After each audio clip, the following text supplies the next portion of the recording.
Alright, so here's my first solo flawless run at Duality.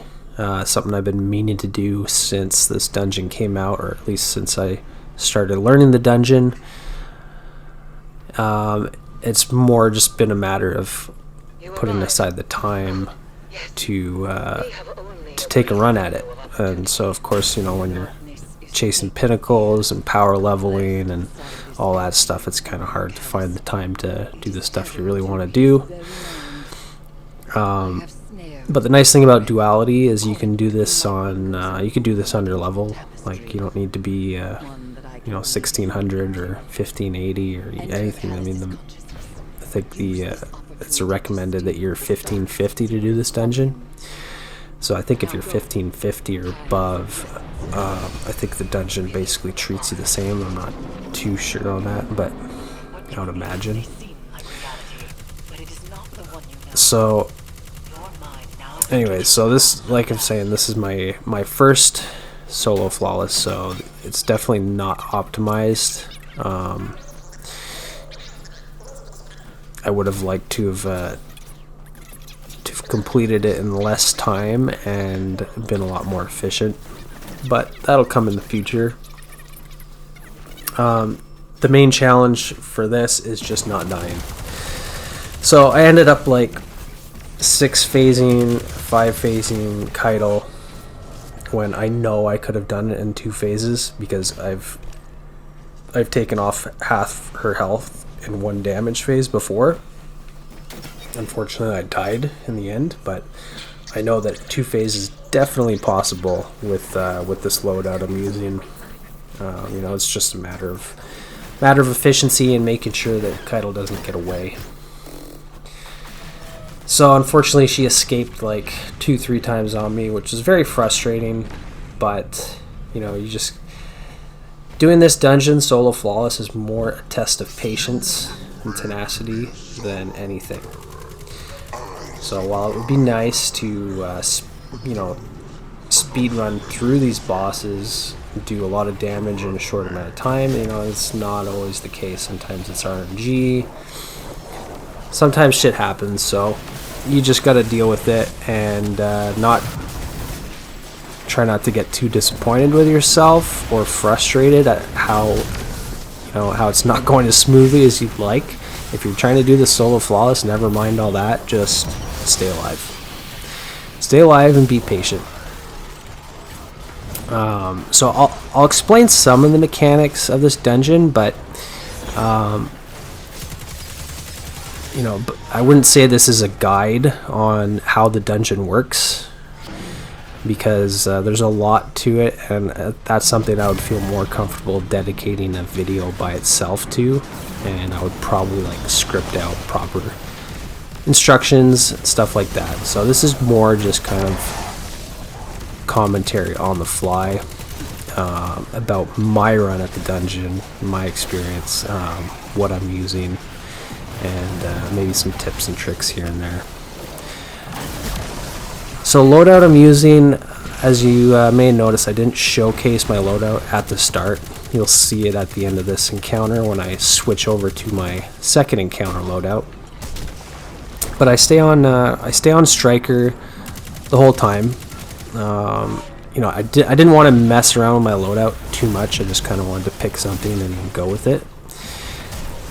But what I'm using for Gahlran is I'm using the Adept Plug 1, which was dropping from the Grandmaster Nightfalls last season.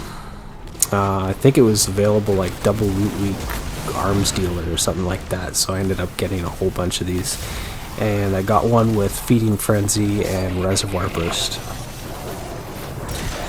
So that's what I'm rocking for Gahlran. I would highly recommend a fusion rifle to take out the shades quickly, because that's going to save you time, and it's going to give you more time to do damage. Basically, how this encounter works, obviously you got to go into the Nightmare Realm. You have to find the 2 rooms out of the 4 that have the scions with the dogs, they're gonna, once you kill the scion, then it's gonna drop a standard, which is a symbol. You pick the symbol up, and then you got to bring it back to the real world, and you got to dunk it in the appropriate spot. And then it's going to open up that room. So I'm in a room right now. So I dunked cups, and then I got to go in the room, and I got to shoot the bell. It's going to transport me into the nightmare realm inside of that room. It's important you have to be in the room when you shoot the bell. Okay, so no, this was sun. I already did cups last time. Once you've dunked your second symbol, then Gahlran is going to be damageable after you kill all these shades. So it's 2 symbols, 2 rooms of shades, then damage. So it means you gotta go, if you're solo, you gotta go back and forth twice. So I take out the shades there, and now I'm getting ready to do damage. I always try to, as soon as I enter the shade room, when I transport into the nightmare realm, I have a grenade ready, throw it, dodge, using Heart of the Most Light with double bomber on my class item. So as soon as I dodge, it's gonna increase the my grenade ability regen. And then generally as I come out of that shade room, I am ready to chuck a grenade on the bell keepers. Because the way the bell keepers work is, I mean, I'm sure you know if you've done this dungeon before, but you have to kill the 2 yellow barred bell keepers in order for the bell to open up. They always spawn at the opposite side of the bell that you shot, and the bell that you have to use to exit. So see, I just did damage, and then I went to the bell. If I didn't kill those bell keepers, the bell would be closed, and I'd be screwed, because if you don't get out of the nightmare realm before it collapses, then you die. But yeah, so so my strat for doing damage on Gahlran is get the shade room done as quick as possible with the fusion rifle. Get rid of the bell keepers as I come out, and then immediately Thundercrash Gahlran, and then just start going to town with Lament. Now I'm using Lucent Blade on Lament, so I've got 35% damage bonus as long as I'm stacked with Charged with Light, and I'm using Supercharged with Charged Up. So that gives me a total of 5 stacks of Charged with Light. And I think you get 5 seconds of 35% damage per stack. I could be wrong, but something like that. So Lament's just a really good way to do damage in this dungeon overall. Also, because you're fighting Cabal, it's just Cabal are buggy with the physics. Like they'll send you flying into walls. They'll send you flying off map. So you have to have kind of a backup plan for when you get physicsed, because it's going to happen, and if you don't have anything to counter it, you're either going to die by hitting a wall, or you're going to die by falling off the map. So having a sword, that gives me the ability to switch over to my sword. I can rev it and then swing, and then that'll send me flying back in the right direction. So there's that, and then on top of it, Lament does insane damage.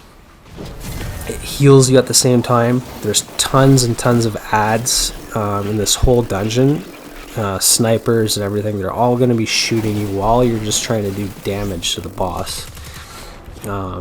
So if you don't have any way to heal while you're trying to focus the boss, you're going to die pretty easily.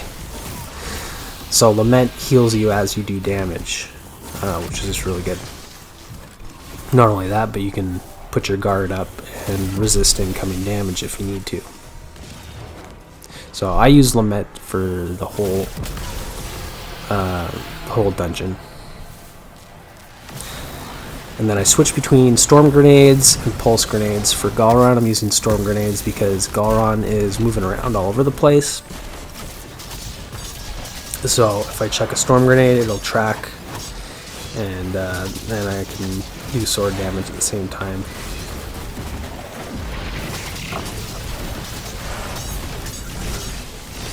So I'm doing I'm trying for my Lament combos, 2 light, 1 heavy, and then 2 normal swings, and then you can go straight back on to 2 light, 1 heavy. That seems to do the most damage. And then also I am micromanaging my dodge and my grenade at the same time. Thruster dodge works really well with Lament and Gahlran in general, because you can you can do your Lament combo on Gahlran, and then right after you're done the combo, you can dodge back. Because as soon as you're done your combo, then Gahlran's not going to be he's not going to be staggered anymore, and he'll take some swipes at you, and even Gahlran can send you flying too. So having the ability to dodge right after you're done a combo is it's a really good evasive maneuver. Not only that, but it's, you know, charging up my grenade, chuck my grenade, go straight into another combo cycle. You could also, so I'm using Crate, the Season 16 or Witch Queen Stasis Auto Rifle. I've got stats for all, 1 for all on it, so it's just really good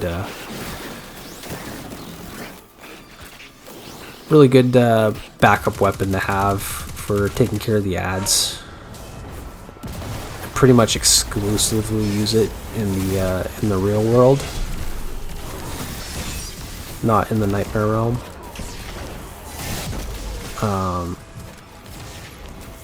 Just for taking care of all the ads, you know, seeing if I can get some heavy to drop. It's got Vice Stinger, so it reloads itself every now and then, partially.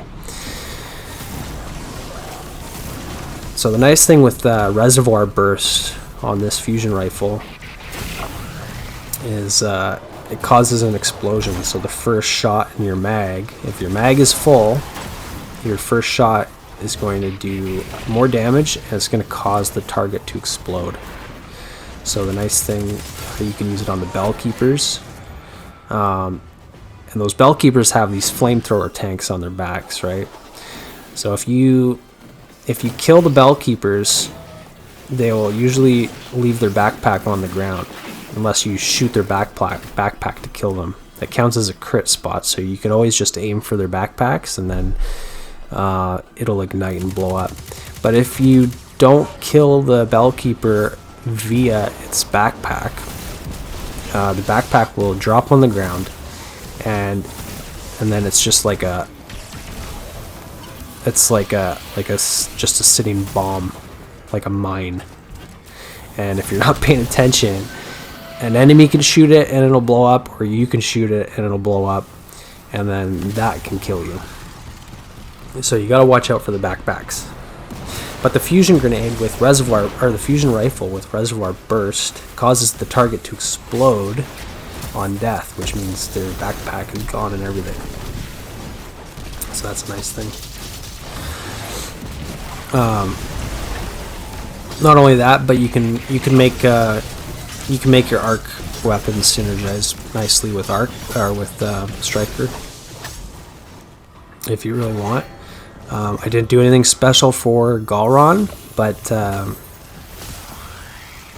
so one thing you could do, obviously, like, you could run Font of Might if you want, which means your arc weapons will do more damage when you pick up wells. But I wasn't. I was just using Charge with Light to get supercharged on Lament. That's it. But you can also use. There's a couple fragments that you can use with arc to synergize with arc weapons. So one of them gives you Ionic Traces for arc weapon kills, which is a nice fragment. And then there's another fragment, Spark of Beacons, which causes blinding explosions with arc special weapon kills while you're amplified, which is pretty potent. So you'll see I switch over to that in the next encounter for the vault. I'm gonna swap, so I'm done with plug 1. No more fusion rifle for the rest of this dungeon, and I'm just gonna swap over to Forbearance, which is the Vow of the Disciple arc waveform grenade launcher, which is a really good waveform grenade launcher, and it's especially useful in the vault. For Caiatl, it's kind of more up in the air. You have a little bit more freedom to use some different stuff with Caiatl, but for the vault encounter specifically, there's tons and tons of ads, so you need a quick way to get rid of them. But B, when you go into the Nightmare Realm to fetch your symbols, you have to take out 5 or 6 phalanxes. So they're the Cabal with the shields. So unless you have anti-barrier on one of your weapons to shoot through their shields or armor piercing or whatever, the next best thing, well, better even, is just use waveform grenade launcher, because the explosive damage from the waveform will just go right underneath their feet. It'll totally avoid their shield, and then they're dead.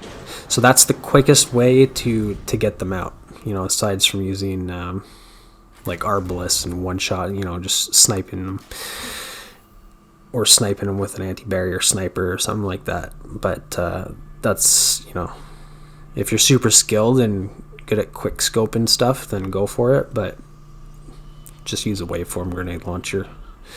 Super easy.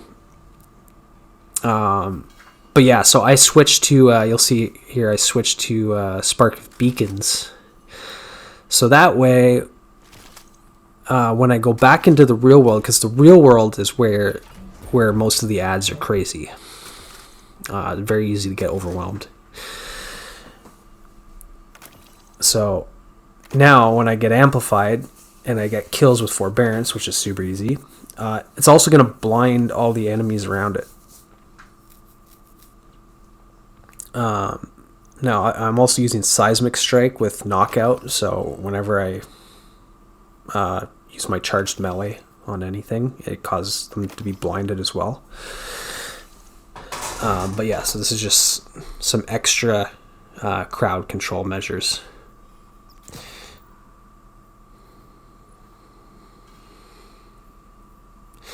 And then you'll see, so I saved a slot on my arm piece for reloader, because in the Gahlran encounter, like I said, I wanted to take out the shades as quickly as possible. So I have Reservoir Burst, which is the top shot in my mag. I wanted to be able to reload quickly. So now that I'm switching over to the vault, I'm going to swap that reloader for grenade launcher reloader. Sword ammo is not as crucial in the vault, because you're going to have three mini bosses to deal with here instead of a big boss. So like Gahlran was like one single tanky boss that, but this encounter, you've just got like 3 ultras. You got like an arc shield, a solar shield, and a void shield. They're not so bad at all. They're actually the easier part of the whole encounter. The hard part is all the ads.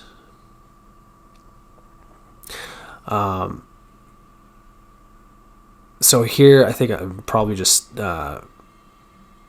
thinking about what I'm going to use here. But you'll see, so I switched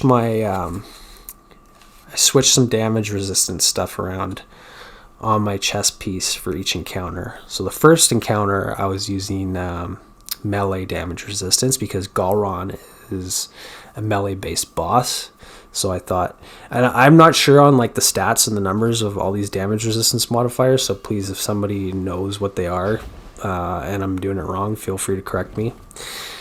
But I use melee for Gahlran. I switched to concussive dampener for the vault, because that says it's supposed to give you resistance against area of effect damage. And you're getting lots of grenades. Enemies are throwing grenades at you all the time. And the ultra boss, some of them are shooting you with kind of an area of effect type weapon. So I don't know if it was the best choice, but that's what I did. And then for Caiatl, I switched to sniper resistance, which I do think was probably a good choice, because while you're trying to do damage to Caiatl, you're getting sniped at by like between 4 and 8 Scion snipers that are perched up on the symbol platforms, which is super annoying. So I think sniper resistance made a big difference. I definitely noticed with and without using it how much more resistance you get, and it's quite significant, I think. But you see here, I also switched to pulse grenades, because I feel pretty confident now that Touch of Thunder pulse grenades on Titan, with the intrinsic ionic trace production, like you don't need to kill a jolted target to get an ionic trace, which is what you get from Spark of Ions, I think, right? So if you storm grenades with Spark of Shock and Spark of Magnitude and Spark of Ions, then you're getting extended duration, you're getting jolt, and you're getting ionic traces on kills. Okay, so if you just use pulse grenades instead, you can still use Spark of Magnitude, because it's going to make the pulse grenades last longer. You can still use Spark of Shock, because it's going to cause the targets to jolt. But you don't need to use Spark of Ions, because Touch of Thunder pulse grenades intrinsically give you ionic traces as it does damage. So it gives you more ionic traces than you would get just from killing a target by jolting. And that actually causes you to get your grenades back faster than storm grenades. So even though pulse grenades have a 2 minute and 1 second cooldown compared to storm grenades at 1:45, because of all the ionic traces, you actually have a faster cooldown. Excuse me, sorry, I'm just getting over this chest cold. But yeah, I haven't tested it officially, but I've played with the 2 grenades enough to realize that you just get more pulse grenades, and you don't have to you save yourself a fragment that you would normally feel compelled to use with storm grenades. You don't need Spark of Ions, so that freed up spot for me. I was able to use Spark of Beacons.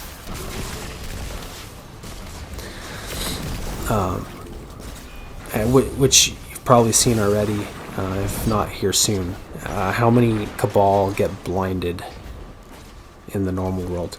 Because the normal world is actually a lot harder than the Nightmare world in this encounter. There's just way more ads, and I'll send you flying.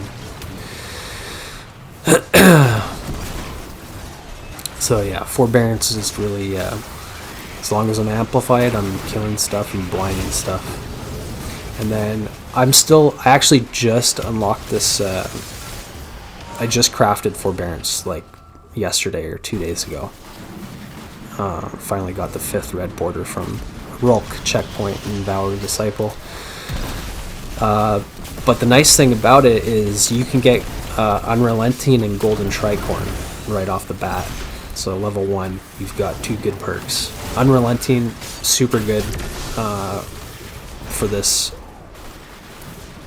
whole dungeon, because it heals you on kills every now and then.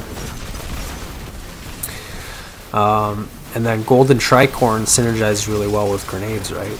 So the more grenade spam you're doing, the more damage you're getting with Golden Tricorn. I think also just like weapon kills and like kills with Forbearance itself gives you stacks of golden tricorn. I could be wrong on that. I haven't used the perk that much, but I saw it pop up on my on the left side of my screen there a few times. So it's supposed to do more damage when golden tricorn is active. So it'd even be worth considering. You know, I know that like the god roll for Forbearance is chain reaction and ambitious assassin, but I'm not a huge fan of ambitious assassin. Like, I'd rather just have fast reload, because sometimes it doesn't always proc. So it's like you never really know if you got one grenade in the mag or if you've got two.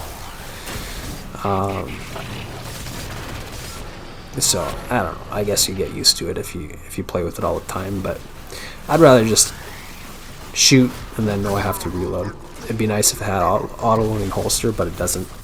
But you know, if you got fast reload speed, not a big deal. But yeah, I would consider putting Unrelenting on this. I mean, it worked out really good for this dungeon, and it would also work out well for other solo challenges, like doing weekly Witch Queen or Night Falls when attrition or togetherness is the modifier. Having a weapon with Unrelenting can save you. So, and you may have noticed also, so I switched, see here I almost died, almost went flying off the map, but sword saved me. But yeah, you will notice when I was switching some of my mods around, like I said, I took off sword ammo finder and switched it for grenade launcher, because I'm using Forbearance more than the sword. Like, the bosses aren't that tanky, so I'm not too worried about sword ammo. If I run out of sword ammo, whatever, I could just wait it out and chuck grenades in the meantime. Not a big deal.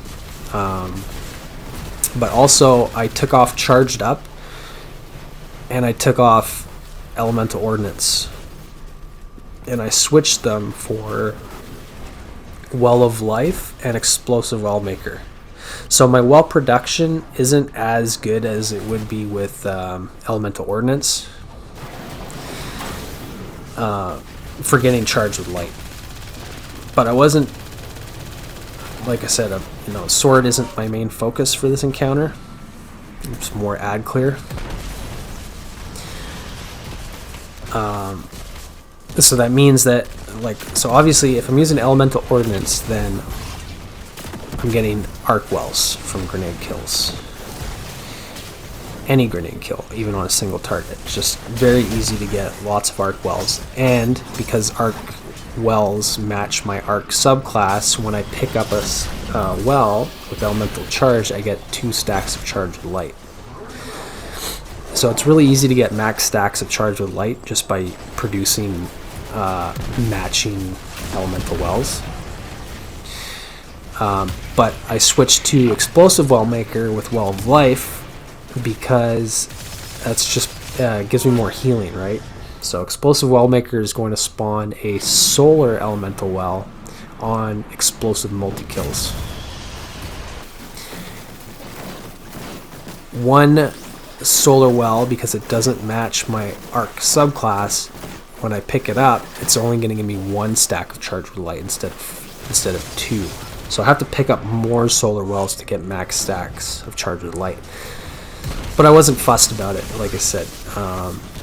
Getting charged with light wasn't my main focus. Lucent Blade wasn't my main focus. I had it, just, it's good to have, but I wanted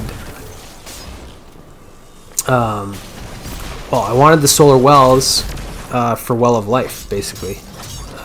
Well of Life gives you 10 seconds of healing when you pick up a solar well. And this whole vault encounter is, like I said, it's super ad dense.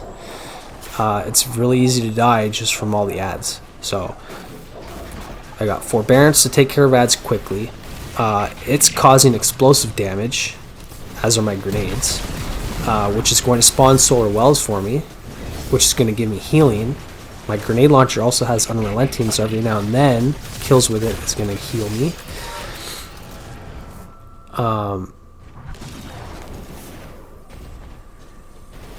yeah, so it's just an extra measure of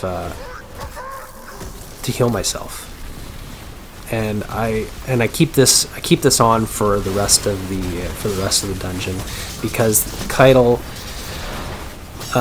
is very ad dense too in both the real world and in the Nightmare Realm for Caiatl. So being able to heal yourself in various ways definitely comes in clutch.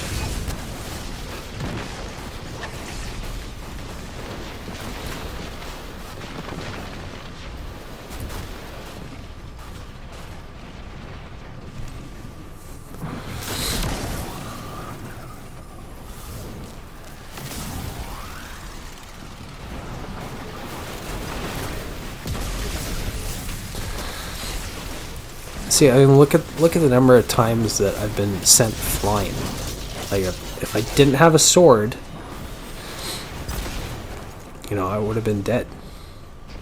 I am using seismic strike, so if I'm sprinting, if I just happen to be sprinting when I get knocked midair, then I can shoulder charge my way back onto the map. But that's situational. Like, what if I wasn't sprinting and I got knocked? Then I'm screwed.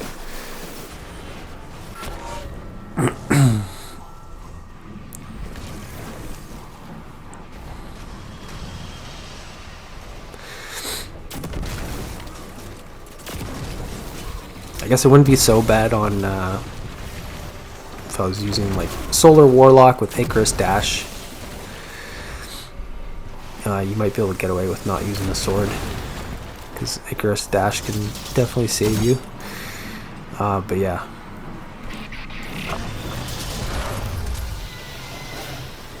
Getting physicsed off the map or into the walls is one of the main sources of death in this dungeon. So the timer isn't too bad in this whole encounter here. Basically, you've only got to go into the Nightmare Realm to get the symbols and come back. You're not doing damage in the Nightmare Realm. You're doing damage in the real world when you're not on a timer, so that's nice. So as long as you know where you're going, and you'll probably notice, like, I don't really know, I haven't memorized where each room is, but the symbol rooms are fixed. So like Cup and Sun are always on, I think, the lower platforms, right and left, and then Sun and Dog are always on the stair platforms, like if you're in the real world looking at it.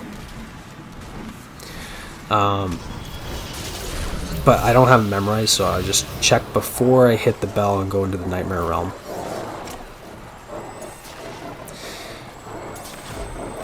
And then, as you come, so once you're in the Nightmare Realm, get your symbol, then your immediate priority is to get rid of the Bellkeepers.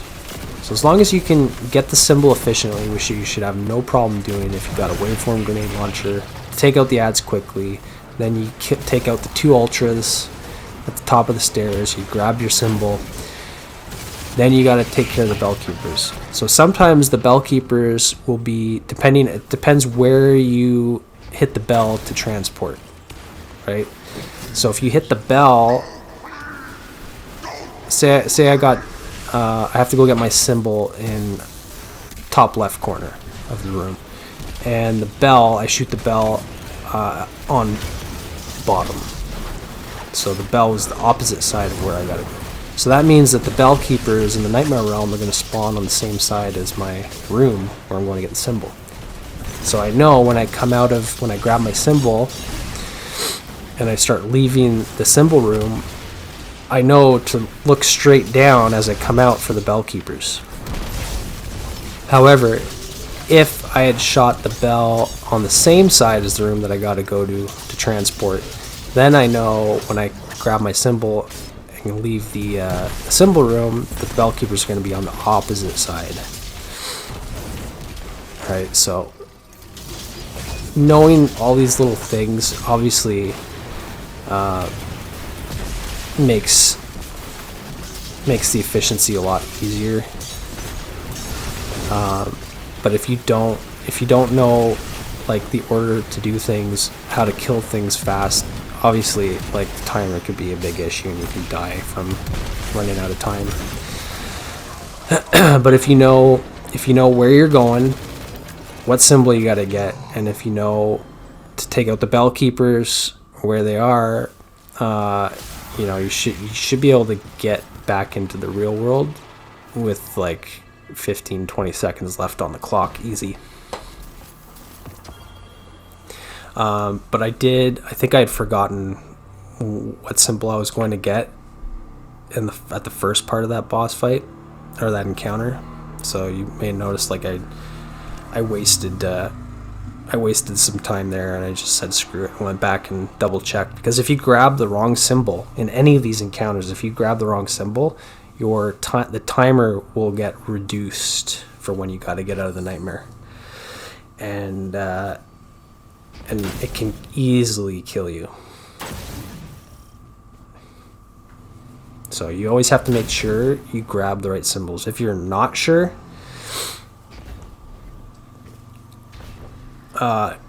just don't grab it. You know, make sure you just go back and double check. So a lot of this dungeon is memorization too. Like with Gahlran, because I was killing the scions in the two rooms where the symbols are, and you can only pick up one symbol at a time. Well, you can pick up two, but you save time if you just kill both scions and pick up one symbol. Then when you go to do damage, there'll be a scion standing up still in the shade room, and if you kill that scion, it gives you more time. It's kind of a trick. You can find it all over YouTube. I'm already past that, so I'm not gonna try to explain that. It's a little bit confusing.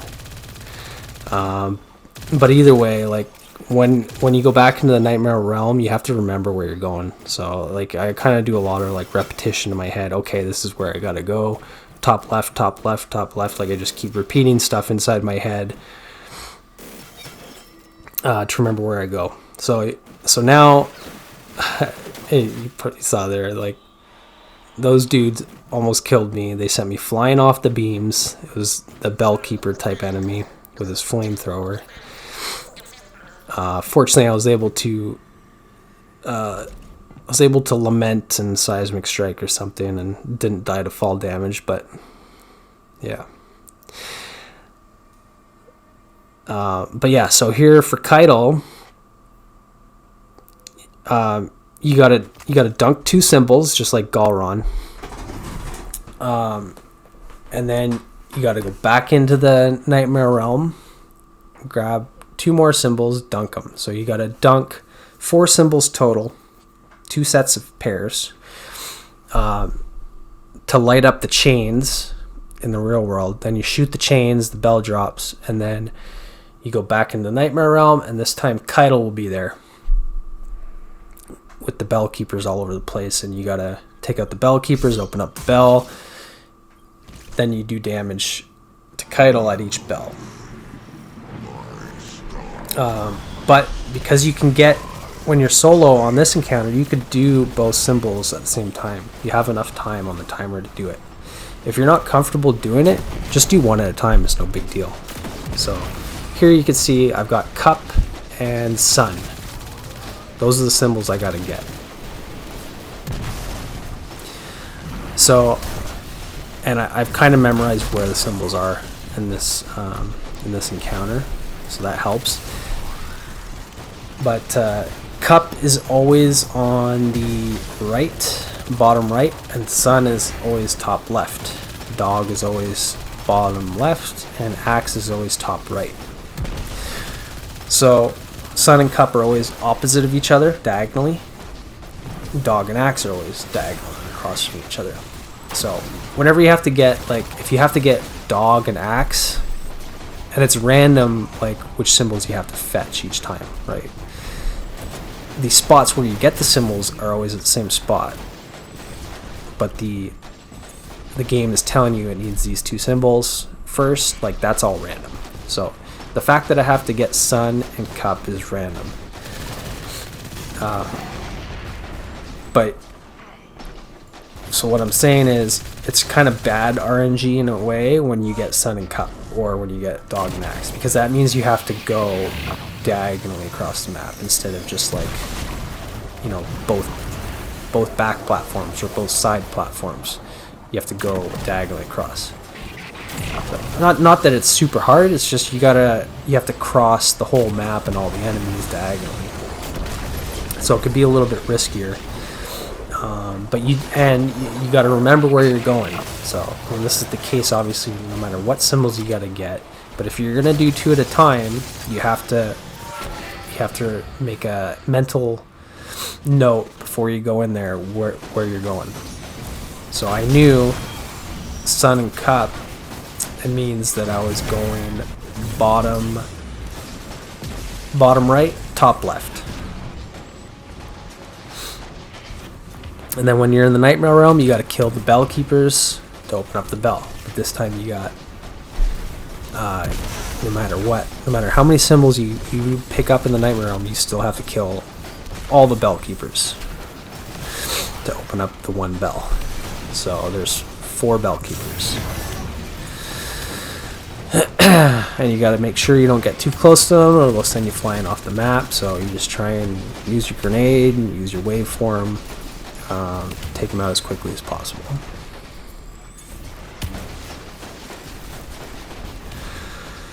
So now I got my 2 new symbols. I've dunked them. I dunked sun and cup. You could take your time dunking them too, because it's easy. Like usually, if you go right away, you can dunk 1 immediately, and then there'll be a bunch of ads that are already kind of like established on the ground and guarding the other symbol. So you can take your time before you dunk the other one. Clear out some of the ads and then do it safe.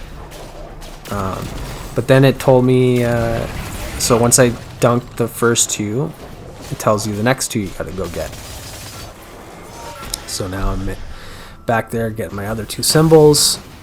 So I got Chalice and War Beast, or Cup and Dog. So I deposited Cup right away, and yeah, War Beast was right there. I could have deposited it, but I was critical on health, lots of enemies around. Just take a breather. Like if you're doing this solo, flawless,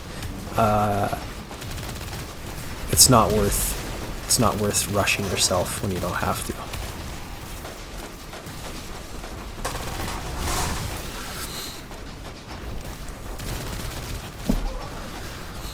So also these Val the Disciple weapons have Soul Drinker on them, which is the origin trait, and I can't remember exactly what it does, but I think it heals you on reloads based on the number of kills you got. So like on 1 mag of submission, I've got Overflowing Frenzy on it. So I could kill, like, if I killed 5 enemies with 1 mag on submission, then when I go to reload, I get like 5 stacks of health, whatever that means. I think that's the way how Soul Drinker works, but yeah, I'm not too sure. Honestly, I didn't pick those weapons based off that origin trait at all. They're just good weapons in general. But I think it was probably a passive bonus that I didn't even really realize I was getting.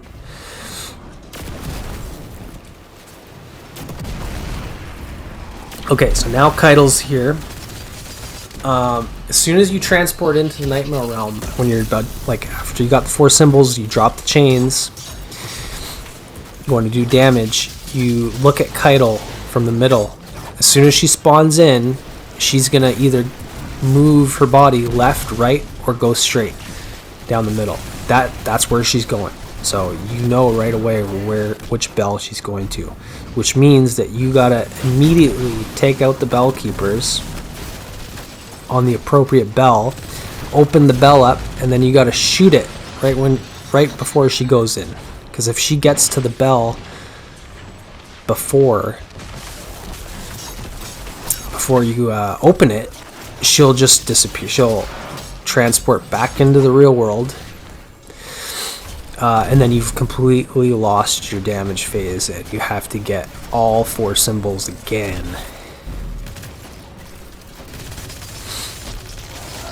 Oh, and see, look at that. I had to reload. Yeah, so I don't know if I mentioned, but this was a horrible Caiatl boss fight. I've literally been able to 2-phase her before. I took off the whole first half of her health bar in 1 phase. But in this run, I completely butchered it. She got away from me like 2-3 times. So this is going to take a lot of optimization on my part to make this all go smoother. Obviously, so you have to be fast at taking out the bell keepers, shooting the bell before she transports.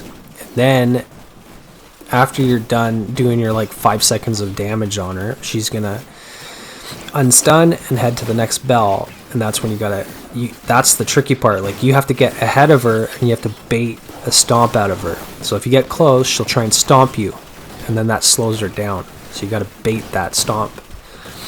That'll buy you time to get rid of the bell keepers for the next bell.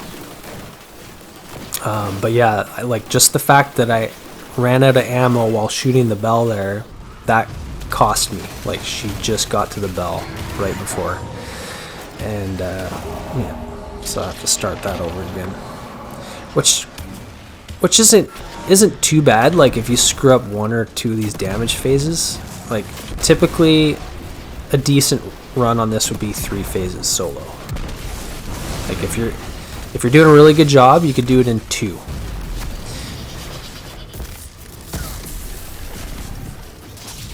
So yeah, if you screw up, like, don't worry about it. I mean, it doesn't matter how many phases of damage you have to do. It's just time consuming is all. I mean, you want it to be done with sooner rather than later, because the longer you're in this boss fight, the more chances there are for you to get thrown off the map or die.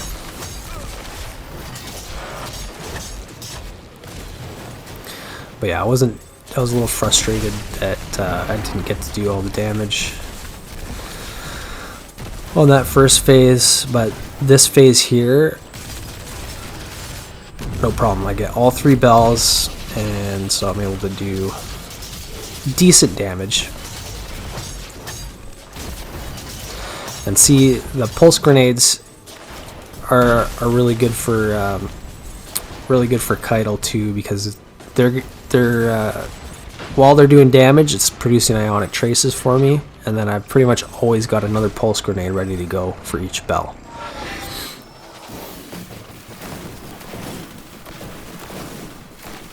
And, you know, Caiatl's just standing still to take the damage, so it's not like a storm grenade is necessary to track or anything like that.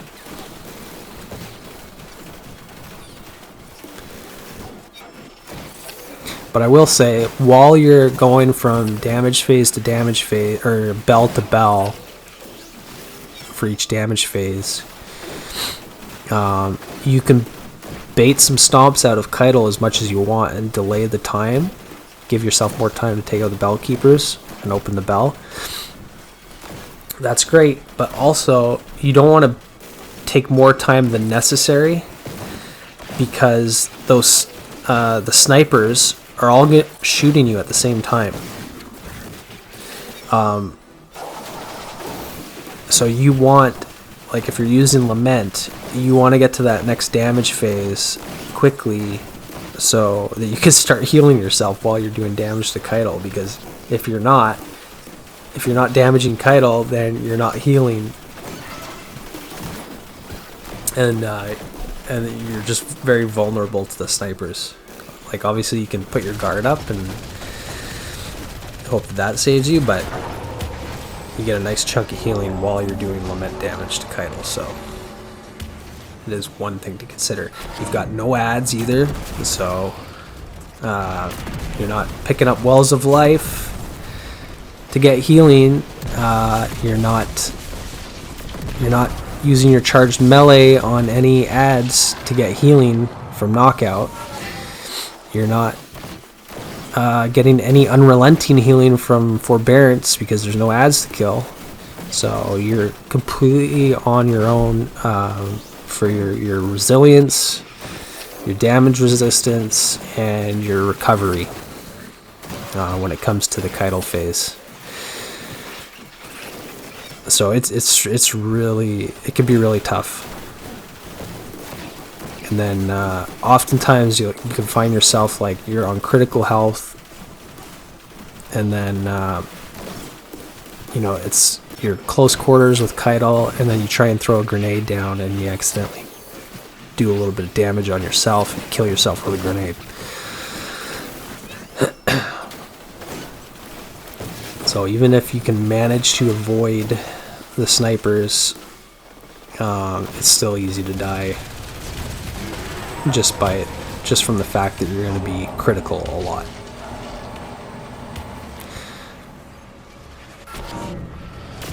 So you can see I completely botched that last damage phase as well.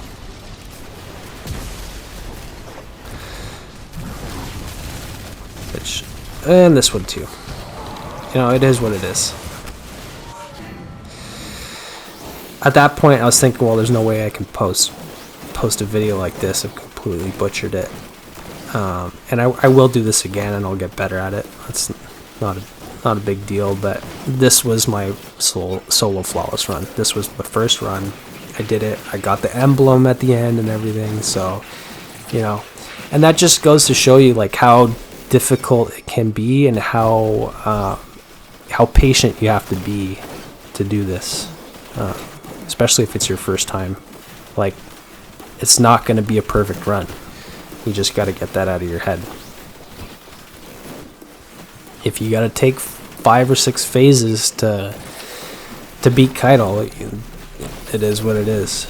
And it's not a damage issue. Like, my damage was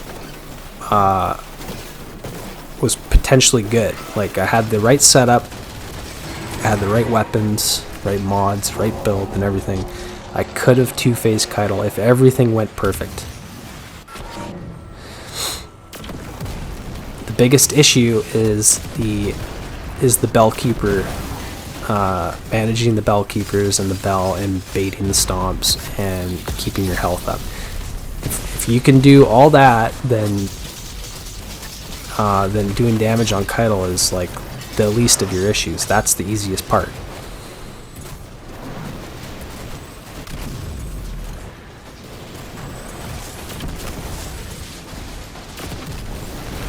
It's just a lot of micromanagement, and she gets away again.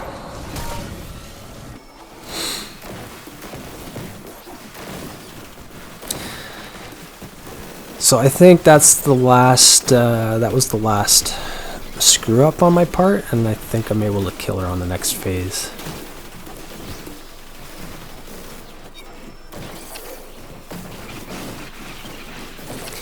I've seen some people on Caiatl, they'll use like Arbalist or Sniper, and they're so good at micromanaging, you know, multitasking everything and swapping weapons that they're able to damage Caiatl, bait the stomp, buy some time, get rid of the Bellkeepers, snipe the heads off the Scions that are trying to snipe them, and then, you know, like do the whole thing flawless like that. Like that takes some serious repetition and skill and patience to be able to do that. But yeah, for my first solo flawless run, obviously not super impressive. But yeah, I do want to do some more dungeon videos. I've only done Grasp of Avarice other than this, and definitely not enough to be able to solo it. But I want to be able to do some like efficient 2-phase of Caiatl for you know, do some videos on more instructional videos and kind of I don't know, different videos on this dungeon. 2-phase Caiatl, 2-phase Gahlran, Yeah, I've seen people one phase and stuff like that. I don't know if I can go that far, but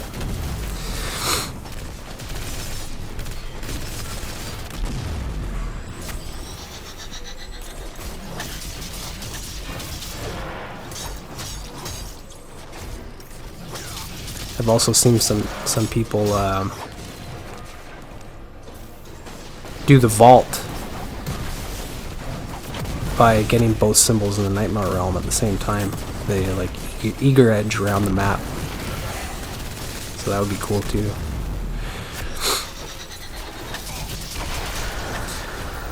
Oh, yeah, so I was so happy when I beat this. I've been wanting this emblem for a while. Not only that, but I've literally been farming Duality outside of this just for red borders of fixed odds.